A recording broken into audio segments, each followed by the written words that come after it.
Hello, everyone. So welcome to my second talk today, which this time we're talking about backend compilers written in Rust. So a little bit about me. I didn't do this in the last one because it was a shared talk with Carol, but my name is Ekstrand. I have been kicking around free desktop for over a decade now, which feels a little bit weird to say, but there it is. I was at Intel from 2014 to 2022, and I have been at Collabora since January of last year, where my job is basically to do anything in the Linux graphics stack that makes Linux graphics better. It's a pretty awesome gig, and I'm very thankful for it. But what that has meant for the last year and a half is NVK and fixing the NVIDIA problem, because we have an NVIDIA problem in Mesa, and it's making us look pretty bad, if we're honest. And so I've been working on trying to fix that, and that has meant building NVK. That's also meant building a new compiler, which is what we're going to talk about today. So yeah, that's me. And so let's get into the talk. So for the most of this year, I have been working on Knack, the NVIDIA Awesome compiler, which, yes, I did intentionally name it to get that acronym, but it wasn't too much of a stretch. This is a brand new backend compiler. It's been written from blank files. I did not really use much of CodeGen. I have looked at the actual code emit part of CodeGen to figure out where the bits go in the different instructions, and a few other things. I've definitely looked at the output of CodeGen as a reference quite a bit, but it's a brand new compiler. It's been written in Rust, which is what we're going to spend a lot of today talking about. It tries very hard to be a model mill user, trying to not make the mistakes that I've seen made in other compilers over the years, including the Intel one that I worked on for a long time. Part of what that means is it does a lot of lowering, and it tries to keep the backend very, very simple. So I make use of the backend 1, backend 2 no text sources to completely lower my texture operations. So by the time it gets into the backend, it's basically exactly what the hardware wants, which I think is going to end up being a lot easier for us to manage different hardware versions, because some of the sources do move around a little bit between hardware generations, but all of the hardware generations take 2 VEC4 sources, so it still maps very nicely. It's just that that code will have to be a little bit different. But it's going to be easier to deal with that in Node than it was in the backend, or at least much easier than the way the old backend tried to deal with it. So there's some other things we do. We do some I/O mapping in Node. That was something we had to figure out for geometry shader. When we started doing geometry and tessellation shaders in the new backend, because NVIDIA does some funky stuff when it comes to per vertex I/O. And it was easier to lower that stuff in Node. So we try to do as much lowering in Node as we can and keep the backend simple. The backend is still not simple because it has a register allocator, but it doesn't have to handle the same kinds of transforms that Node does. All the Node passes are written in C. This is another sort of keep the backend, to keep things simple thing. If you're trying to do a bunch of Node manipulations, doing that in Rust is not going to work real well. Carol has done a little bit of that for Rustical. But it's been a little bit tricky, and for me, I felt that it was, at the current moment, we're really not ready to do that stuff in Rust, and I wanted to do it in C. And it is also a fully SSA compiler, all the way into register allocation.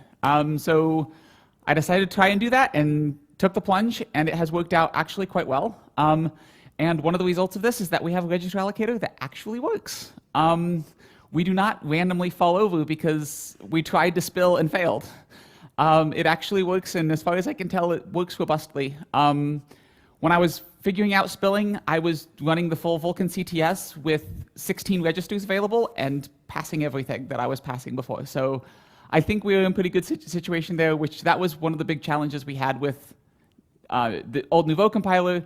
If you try to run the Vulkan conformance suite, you will not actually get it to pass because there are a couple hundred tests that it just goes, I couldn't allocate registers this time, have fun. And it just doesn't give you a shader back. So things are in pretty good situation there. And it is fully SSA, which means certain optimization passes are easier to write and things. It also means we have to do lots of coalescing, and most of that stuff isn't really tuned yet, but we should be able to get there. So why Rust? That's an obvious first question. So C is terrible. We all know this. Those of us who prefer C over other languages know it better than most. It has a lot of limitations. It's a good language for the problem that it's solving. Compilers is not really the problem it was designed to solve. C++ is also terrible. You can disagree with me if you want, but you're wrong. C++ is a terrible language and it has all sorts of problems. Rust is less terrible. I'm not going to say Rust is also not terrible because I think all languages are a little bit terrible, but Rust is, in my opinion, less terrible. It has a powerful type system, which does not rely on virtual dispatch, which is useful because function pointers can be a performance headache if they end up in the wrong spot. It has a very, and its type system is also generally more powerful than C++ as well. You can build anything you want to in C++ templates, but like the facilities they have built in are really nice. Like they have traits and a bunch of other more modern language features that are typically reserved for languages like Python or Ruby, but we actually have them in a compiled language and they work performantly. It has a large, well-thought-out standard library, so I have hash maps and all these container types that I need. Those are all built into the language. An annoying amount of, there's a lot of stuff that's in crates that I wasn't able to use, but like there's still quite a lot in the standard library.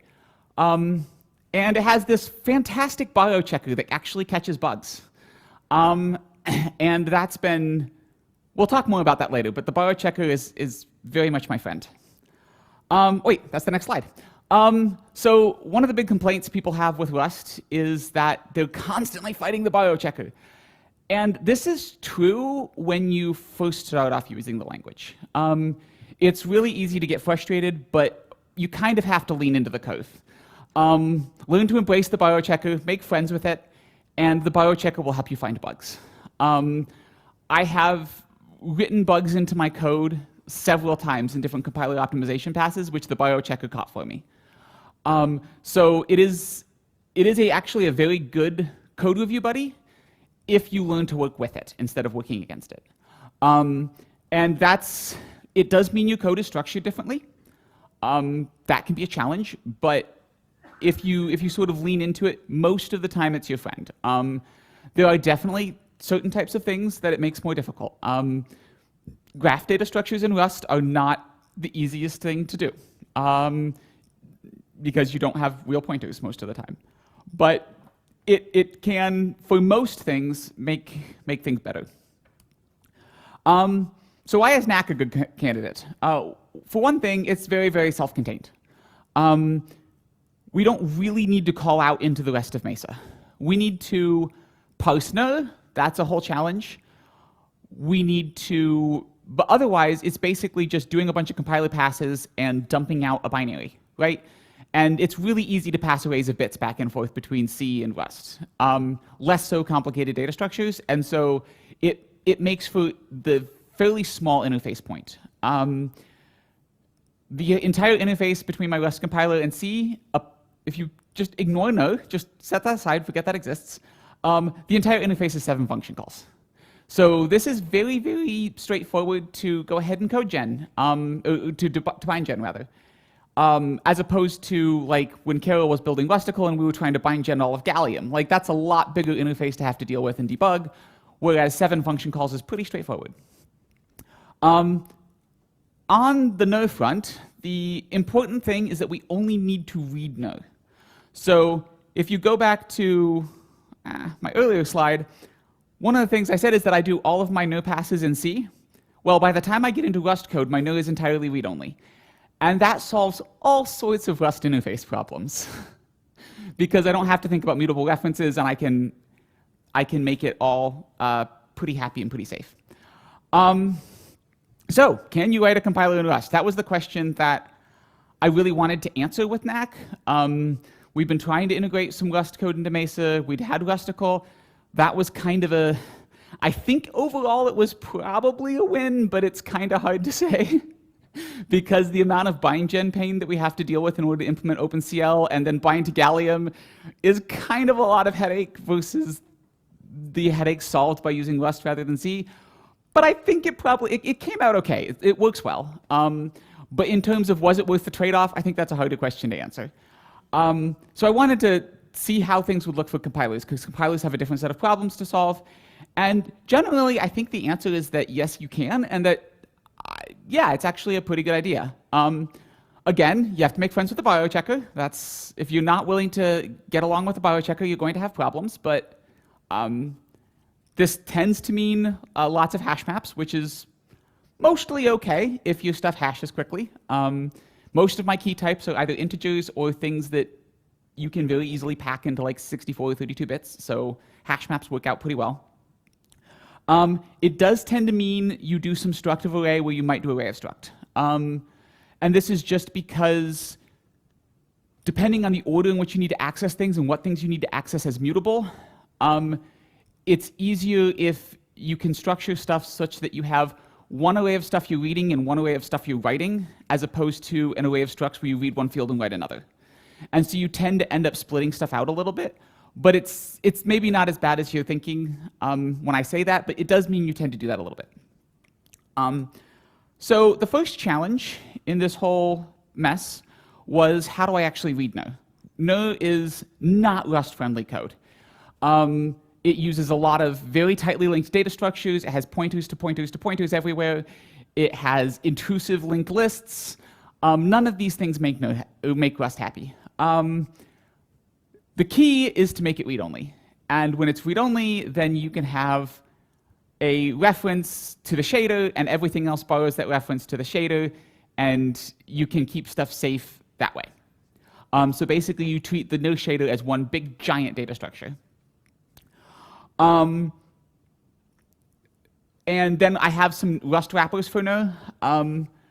So we use traits to add methods to no types. We could probably do that differently if we did the build system stuff a little bit differently, but bindgen plus Meson is kind of weird, and so we have to add our methods using traits. But we have things like, if you have a no block, you can do mb.iter_insters, and that gives you an iterator, and it iterates over the instructions.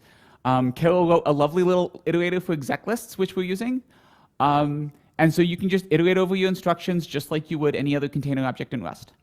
For things like sources, I implement a sources as slice method, and that gives you a slice, which is an array, basically it's a pointer plus a length, is what it is under the hood, but it's a safe data structure that protects you against array overruns and things like that, so we can look up the no op info, get the number of sources, take the pointer, turn it into a slice, and then hand that. And so that in most of our Rust code, we're just iterating over the slice and everything is safe.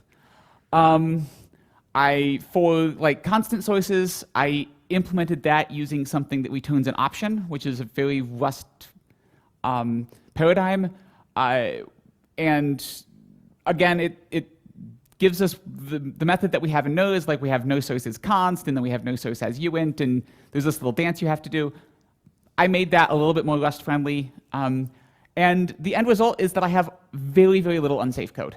There is a little bit of unsafe code, but it's mostly around like no. So there's some no data structures that have unions in them. There are some places where I need to like cast a tiny little struct that's 32 bits to a uint 32 or back. In order to make Node happy, and that kind of stuff ends up being unsafe. But for the most part, the code that reads Rust and turns it into Knack IR is Rust safe, which is something else that I really wanted because I didn't want to have like piles and piles of unsafe blocks all over my parser. I've been able to keep them very, very tightly contained.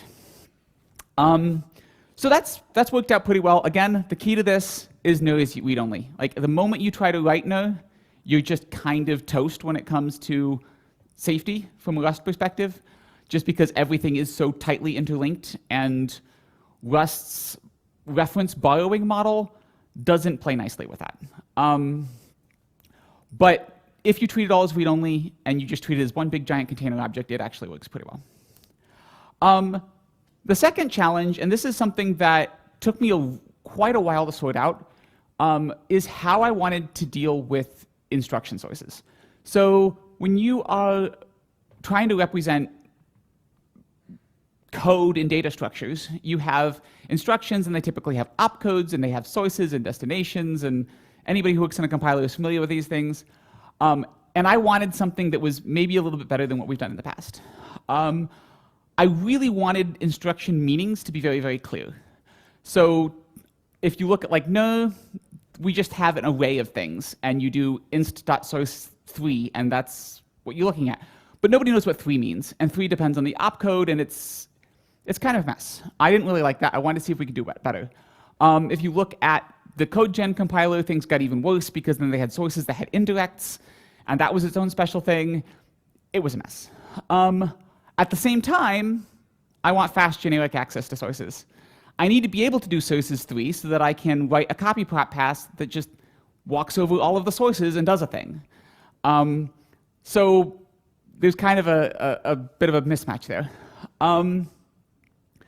I also wanted to avoid extra memory allocations. So one of the obvious, so you typically have, most instructions have like a bounded number of sources, like 4. But then you have instructions that are more complicated, like you have parallel copies that need to be able to have 72 sources, depending on how many registers you have going through them. You have phi nodes, some of these things. And so we need to be able to handle more than just like a fixed number. And then you have an array allocation problem. Like, where do you put these? Do you put them in a vec? Do you put them in a fixed locations? And how do you avoid making every instruction have an extra allocation tied onto it? So like in the Intel backend compiler right now, at least in the scalar one, every instruction is an allocated thing, and then it has an array of sources, and that's also an allocated thing, and that ends up being a lot of memory allocation. We also need to handle things like predicates and indirects. We need to handle modifiers, all of the usual graphics things. So there's a couple places I looked at as prior art. One of these is no. So no source stores, for the most part, sources as arrays. It really depends on documentation to know what different things mean. So if you go and look at no intrinsics.py, every single intrinsic will have a little comment that says, here are the sources. If you ALU instructions, you look at no opcode.py, and it's got like a description of the ALU instruction there with constant folding code. Everything is by convention. Const indices are a little bit better because we added these tags and helpers for fetching them, but it's still kind of similar problem. And basically, all of our correctness is ensured by no validate. We don't really get anything. There's no type system that we can use to guarantee us anything. So not a great situation. I also looked at Akko, which they do some really clever things in there, which I was very impressed by. They do have, like, for the most part, each instruction has its own type. Maybe there's some duplication there, but they have piles and piles and piles of struct types to handle the metadata stuff, which, fair, that's reasonable. But sources are still arrays, and each one of those instruction type has a little comment that says, source 0 is this, source 1 is this, source 2 is this. And to avoid extra allocation, they have this fantastic little data structure called Akko span, which I really like, where it basically gives you unsized arrays, but you can have more than one unsized array, and it doesn't necessarily have to be the end of your allocation. And it gives you, O of 1 source access, C++ iterators. You can have lots of sources and lots of destinations, and it's completely unimplementable in Rust. I really, really wanted to do a Knack span, but I couldn't figure out how to actually make that happen in Rust. So the question is, how do I do this? And I want lots of things. I want to, for one thing, I want to take good advantage of Rust enums. So Rust's enum type is actually a tagged union, and I wanted to be able to take advantage of that. It's much, much safer than No's plan of just have a pointer and a type at the beginning of it and check the type and cast. That's not a good plan, but it works pretty well. But the Rust enums are much safer. I wanted descriptive names for sources if I could. So I like source 0, source 1, source 2, it does work, and I would have done that in the end if I had to, but I really wanted to get descriptive names for sources. I wanted type-safe metadata. I really wanted Rust's type system to help me out and check things. I didn't want to just validate everything if I could avoid it. And again, I wanted like the generic O of 1 source access and these things. Well, you can't always get what you want, unfortunately. But if you try, sometimes you can get what you need. And that's really turned out to be true. So let's look at an instruction. So this is opsel. This is the select instruction. It has a destination. It has a predicate that is the condition on which to select, and it has two things to select between. So as you can see here, the destination has a name. I'd call most of my destinations dest, but I could call them something else if I wanted to. And I do take advantage of that for like, I add 3, I think. I have like the carries named. The sources are named, and they have different names. So I can have the condition as cond, and when I'm in my code and I'm looking at not select, I see condition, and I see sources as 2 separate things. I have these type declarations. So the first one is a predicate, so that's a 1-bit register. The second one is what I'm calling an ALU, which means ALU in this context means that it can take immediates and constant buffers and some of those other things, but it can't do source modifiers. So that's all declared right there in the struct definition. And then I have these derive macros. Derive dests as slice and sources as slice. And these do magic. In particular, they do this magic. So every single one of these opcodes implements this, which gives you all of the sources as a slice of sources, and it gives you, or you can get it as a mutable slice of sources. You can get the source types as a source type list, which isn't an array, but it kind of acts like one. And same for the destinations. And then on my op enum, each one of the opcodes, so fadd contains an op fadd, so that's the data structure. And the enum itself also implements those 2 traits. And all of that is done inside of a proc macro. Coming back just a little bit, the proc macro relies on a few things. So it has to be rep/c, and the proc macro will check for that and compile fail if it's not. And all of the sources have to be consecutive fields, and all of the destinations have to be consecutive. So you can't have like a source and then a destination and then 2 more sources in your struct. You have to keep the destinations together and the sources together. But that just guarantees that everything is contiguous in memory and lets me actually give you a slice. But the proc macro will check all of these things. It will check data types, and unless you do something crazy like hide a source inside of a struct type that you then put in something, the proc macro will compile fail on you whenever it's not able to generate a safe implementation of my as-slice traits. And what does that let us do? It lets us write code like this. So this is from dead code elimination. And the important thing that you can see here is the predicate on the instruction is handled specially because predicates are a little bit weird, and I decided to keep those as a separate thing. But all of the other instruction sources, back up just a little bit. That predicate is not the same as the condition predicate in the select. That is the entire instruction predicate that determines whether or not the instruction actually executes. All of the predicates are just regular sources. But yeah, I can handle all of the sources using an iterator. I can just do for source in instru.sources, and off we go. And also, because we are using our own struct types and we have an enum wrapping struct types, we have type-safe metadata like I wanted. This gets us almost everything on that list. So I'm able to use REST enums to get type-safe access to metadata and sources. Sources have descriptive names. I have O of 1 source access, which works with all the iterators. And, oh goodness, I am running out of time. The only thing I don't really get is the type system checking my stuff. I also, hopefully, the per op lookup is actually basically just a lookup table. The other thing I wanted to talk about a little bit, and I'm going to go through this quickly, is how we represent values. So I need to be able to represent SSA values in registers because we do register allocation before we go into code gen. We need 64-bit values and vectors. We need predicates and GPRs, all of the usual stuff.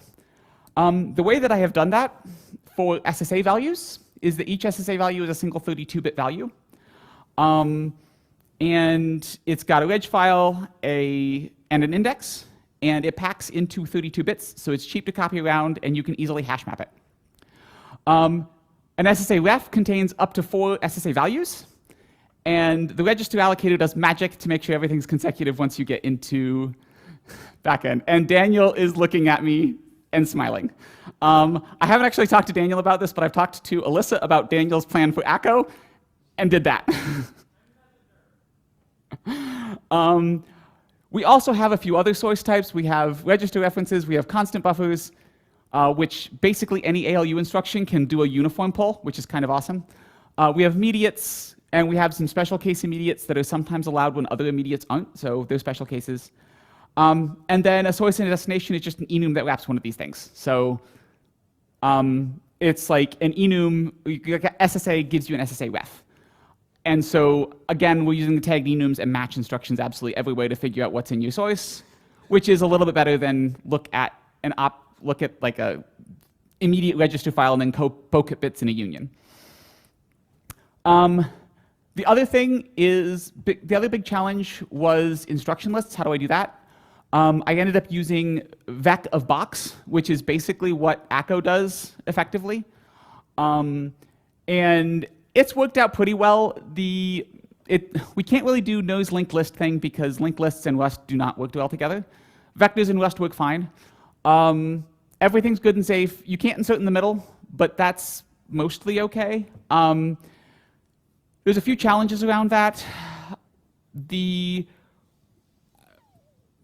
Let's see here. Yeah, so there's a few challenges around that. There's a few workarounds. One is that you can split a slice. So vectors act as slices, and you can take a slice and you can say, here's an index, give me all the stuff before and all the stuff after, and those are separate things, and so you can have two mutable references that way. It's clunky, but you can do it. Another thing that you can do is you can use indices as if they're pointers and do vec of I all sorts of places. It's not great. The better thing to do is just to restructure your pass to avoid mutability in bad conditions. One way of doing this is I have this helper called mapinsters that's provided by shader, function, and basic block.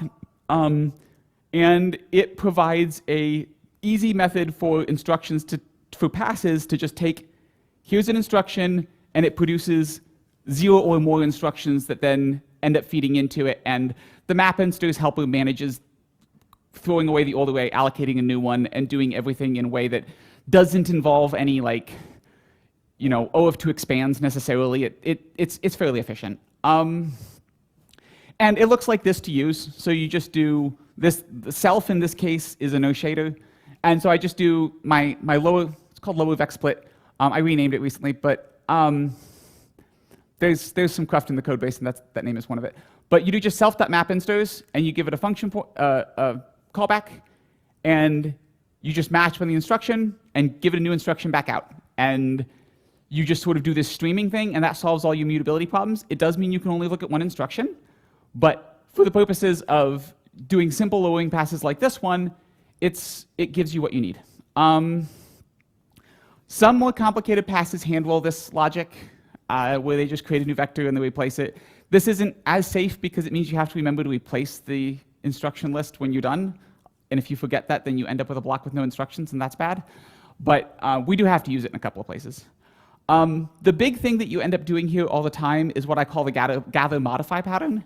So instead of having a pass that looks at previous instructions as it's modifying instructions, you do one pass that sort of gathers all of your metadata. So in copy propagation, that pass will go through and fill out a big giant table of here are all the copies that I see. And then you have a second pass that goes through and modifies, and the second pass can use mapinsters, or it can do something simple, where it's basically only looking one instruction at a time. And that allows you to avoid some of the safety issues where you might have, where Rust doesn't really like giving you a mutable reference to something and then other immutable references around that. And it's actually safer. So this is one of the places where Rust's modifying your passes and things to force into Rust's biochecker model actually gives you safety and prevents bugs. I can't count the number of no bugs where somebody's written a pass and they have saved off a pointer to an instruction and then modified that instruction and then looked at it, assuming that it was the original. And Rust just prevents you from doing this for the most part, or at least it prevents you from doing it by accident. And so this is one of those places where I think just leaning into the borrow checker really does actually make your compiler better. It does mean restructuring things a little bit differently, but yeah. Hash map is your friend, like I said. You end up using it a lot of places. SSA value I have as hash mappable because I use it as a key all the time. I'm going to mostly skip the control flow graphs because we're running out of time, but graphs are generally a pain in Rust. My solution to that is I have encapsulated all of that pain into a single CFG data structure, and that CFG data structure is completely generic. There is no Knack code inside that CFG data structure, so if anybody else wants to write a Rust compiler, they can just steal it. And it does all of the useful no things like calculating dominance and loop nesting and all sorts of good stuff. And then it basically just acts as a container data structure. I use a CFG of basic blocks, but you could also have your basic blocks in an array and just have a CFG that you construct on the side temporarily if you wanted to. It's kind of up to the user. Spilling an RA, we're just going to not talk about because that's an entirely other talk. But yeah, so final thoughts. Do I like working in Rust for compilers? Yes, I do. I love working in Rust. It's a fantastic language. It's fun to write. It gives me kind of those Ruby feels in terms of fun, but without all of the shoot yourself in the foot. And it's been really great to work in. Enums are awesome. I don't recommend using proc macros for everything, but in the few places where you need a proc macro is an extremely powerful tool, and it's how I'm able to do like the sources as slice stuff. Traits and generics work really, really well. I really like Rust traits. Rust generics are so much nicer than templates because you can bind them to traits and guarantee that your code actually compiles before you try to instantiate it and get 3 pages of error messages. Having a standard library is nice. I am just using the standard library data structures for everything. And I really find that Rust abstractions have worked out really well. It's taken me a little bit of time to get there, but I think the end result has been good. We'll skip most of this, but again, borrow checker is your friend, not your enemy. Learn to use it, lean into the curve. It's a good thing. Also, implement from for everything. From is awesome. It just lets you do easy casts. And you should implement it on all sorts of stuff because you'll need it. So like I have a from implementation where I can just do a 32-bit integer value .into and put it into a source. And all of the trait magic just makes that happen. So there's the end of it. Any questions? Also the obligatory we're hiring slide.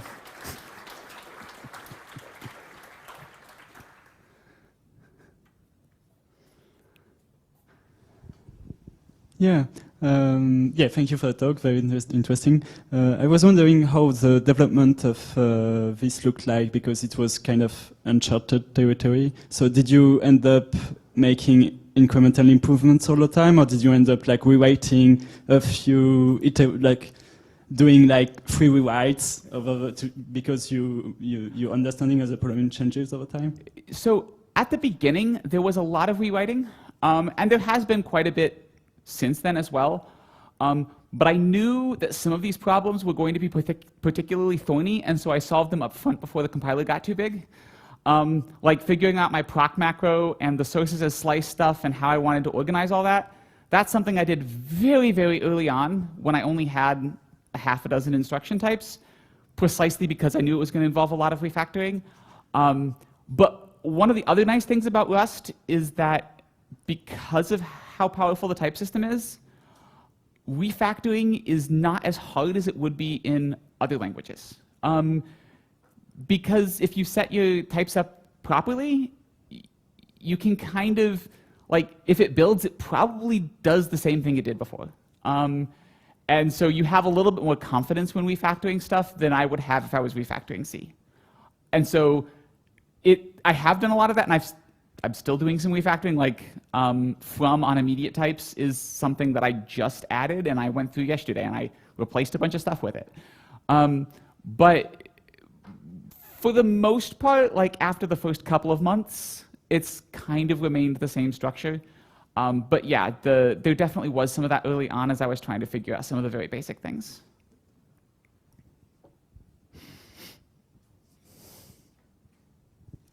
I wanted to ask how was your experience with the procedural macros development? Proc macros are a bit of a pain. So there's sort of three problems I ran into. One is just that the documentation around them isn't awesome, and it just kind of took me a while to figure out how to do it the right way. The second is that the Meson build system and proc mac, like we have less support in Meson. Proc macros, if you're going to do them properly, requires 4 crates. Pulling in crates is not a real well-defined thing at the moment, and the way that I'm doing it is that I actually have forked the crates into my own GitHub and added Meson build systems to them. Dylan actually did most of the work to add the Meson build systems, but I've had to fix some bugs with it. That's all improving. Like Dylan and Dylan Baker and Xavier Classy Dylan's at Intel, Xavier's at Collabora. They have been working on trying to solve those problems out and make Meson more Rust friendly. Hopefully all that stuff will be sorted in time for me to land Knack soon. So that's been another problem. And then the third problem is that at one point I ended up doing something that the older version of Proc Macro 2 couldn't do, and I had to upgrade the Proc Macro package, and that actually broke some stuff because they changed their API somewhere in that process. But overall, it's worked pretty well, and for the kind of thing that I'm doing, if I was to try and do that in C, I would be writing a Python script that tries to read C code, and that is just not a robust solution for anything. So when you need a proc macros are a really good solution, but generally they're maybe not something I would recommend people play with.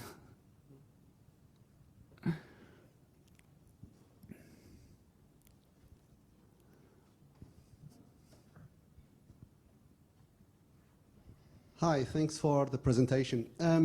I just wanted to confirm that I understood correctly. So basically, you cannot mutate NIR. So basically, you transform that into an intermediate representation that you can then mutate, and you run the optimization passes on that. Yes. So I have my own internal representation. Those structs that I showed towards the beginning are part of that. I also have basic blocks and functions and shaders and all of that stuff. And all of that is very Rust-friendly data structures. It's all vec of struct, and those are fairly safe. The reason why I don't want to mutate NIR is because NIR is very much built around, it's very much a graph data structure. It's very much built around pointers going every which way, and that's not Rust-friendly. So yeah, the IR in the back end is very Rust-friendly. It's designed to be Rust-friendly. And I have to translate from NIR into that before I do any modifications. But I do have several optimization passes in the back end. Thanks. Yeah, another question is, in traditional compilers, usually one of the biggest issues is dealing with module imports and exports, so linking compilation units. Don't you have that same issue here? Typically, any sort of linking that we would do happens in NIR quite a lot earlier than when we get into the back end. At some point, we will add real function support and not just assume that there's one function for everything. That will have a set of challenges with it, but most of the stuff around linking and combining things together, that happens at a higher level and I don't have to worry about it. Okay, last thing, I know that you mentioned that register allocation is a bigger issue, but what is the biggest problem that you have with register allocation? It has to do with Spillington memory or too few registers? The biggest problem with register allocation is register allocation. It's just a hard problem. Like, there's spilling, which is its own set of problems. There's register allocation, which doing it in SSA actually makes it quite a bit easier. I don't have to do any, like, my register allocator is linear time-ish. I don't have to solve any NP-complete problems, which is nice. But you do have to do register coalescing as you allocate and try and allocate things efficiently. Because otherwise you end up inserting a bunch of moves to shuffle stuff around. Some of that I've already dealt with. Some of that is still a problem for future me. Yeah, there's a lot of stuff in there, and that's why I tried not to get into it.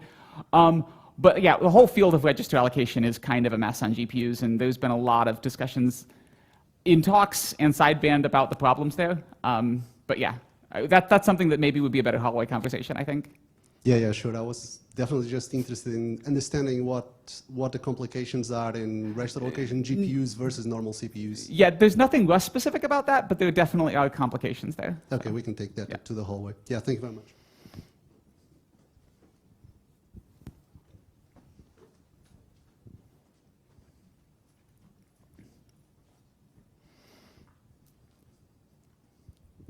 Hello. Hello When again. are we getting NER3 and Rust replacing all the Python scripts with macros? Probably never.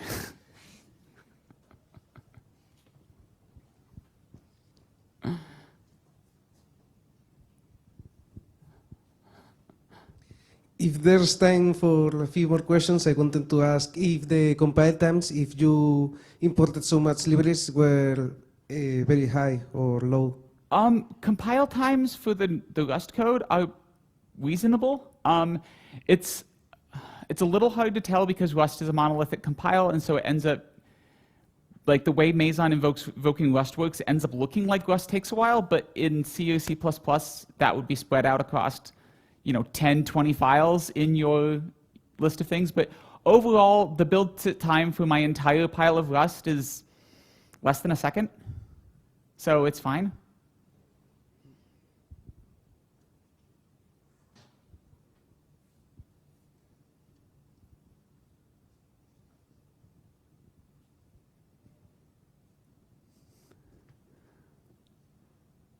I don't see any more hands, so do we have any questions on the matrix that we need to talk about, or are we good to move on to Alyssa?